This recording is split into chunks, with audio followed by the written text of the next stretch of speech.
மாவட்ட அமைப்பாளரா, இளைஞரணி அமைப்பாளரா வந்து அடுத்த கட்டமா கட்சியில உங்களுக்கு கிடைச்ச மாவட்ட பொறுப்பு. மாவட்ட அமைப்பாளரா நம்ம கட்சியில அப்படியே பயணிச்சிருந்தப்போ, திருப்பி செயல் தலைவரா ஆகுறாங்க. செயல் தலைவர் ஆன உடனே, அண்ணன் உதயநிதி ஸ்டாலின் அவர்கள் இளைஞரணி செயலாளரா உள்ள வராங்க.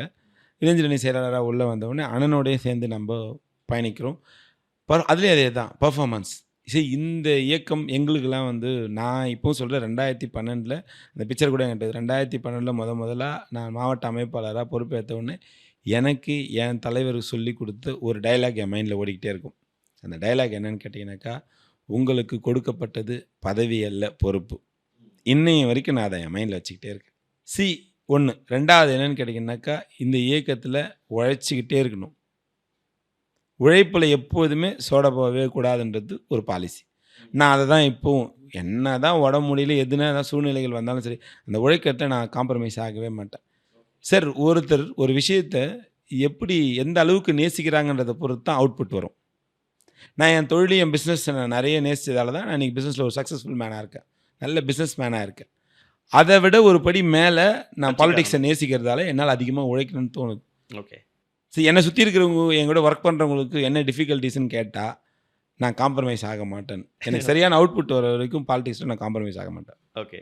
ஏன்னா, இது இருந்தா நல்லாயிருக்கும். ஏதோ நாம் கே வாஸ் பண்ணணும். இது வந்து இது பேரளவுல இருக்கணும் அப்படின்னு எதையும் யோசிக்க மாட்டேன். ஒரு நிகழ்ச்சினா இது இப்படி தான் இருக்கணும். ஒன்னொன்லயும் பெஸ்ட்ட குடுக்கணும். எஸ்.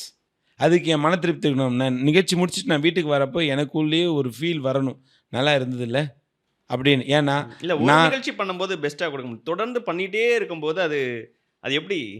அதுக்கு என்ன காரணம்னா, அது வடிவமைக்கிற விதம் 1. 2வது அதுக்காக நம்ம ஸ்பெண்ட் பண்ற டைம். 3வது அந்த ஆர்வத்த நம்ம எப்படி குடுக்கணும்னா, கிரியேட்டிவிட்டியா குடுக்கறத தாண்டி, இது எத மாரி மக்களுக்கு போய் ரீச் ஆகும். இத மாரி பண்ணா இது மக்களுக்கு ரீச் ஆகுமா? அப்படின்றதுல ஒண்ணுத்தி பார்த்து பண்ணணும். 2 விஷயம் யோசிக்கணும் சார்.